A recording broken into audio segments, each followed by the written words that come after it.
le Flash Info.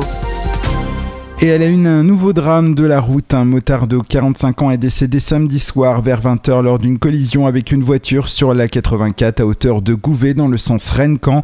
La voiture était conduite par une femme de 30 ans. Choquée, elle a été transportée au centre hospitalier de Saint-Lô. Suite à cet accident, l'autoroute A84 a été neutralisée dans le sens Rennes-Caen.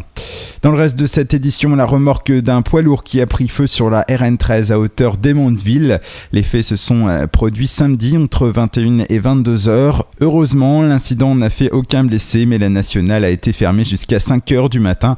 Une vingtaine de pompiers de Sainte-Mère-Église, Montebourg-Valognes et Cherbourg ont été dépêchés sur place. Insolite à Coutances, au hasard d'une enquête, les policiers ont découvert jeudi 10 octobre 1,5 kg d'explosifs dans la cave d'un homme de 64 ans. Il s'agirait de munitions américaines datant de la Seconde Guerre mondiale.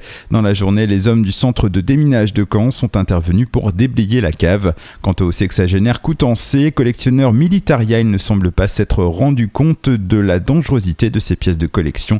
Il devra répondre de ces faits devant le tribunal correctionnel en décembre. Municipal, les adhérents du Parti communiste du Nord-Cotentin ont voté samedi après-midi à 64% pour la constitution de listes de rassemblement à l'initiative du Front de gauche à Cherbourg, Tour-la-Ville et Équeurdreville. Le PCF participait à la gestion de ces communes aux côtés des socialistes et des Verts depuis une trentaine d'années. Cette décision constitue donc une vraie rupture. Et puis autre coup de tonnerre dans la vie politique, cette fois sur les pieux, puisque Bruno Caudebrune a annoncé vendredi qu'il ne se représentera pas aux prochaines élections municipales.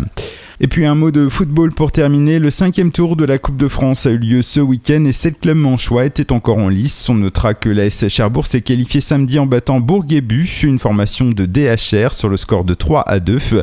Autre pensionnaire de CFA, l'US Avranches s'est facilement imposé 4-0 face à Argentan. Granville a battu les PTT Caen 3-1. Enfin, hier, Tour-la-Ville a fait respecter son rang sur la pelouse de Gacé 2-1.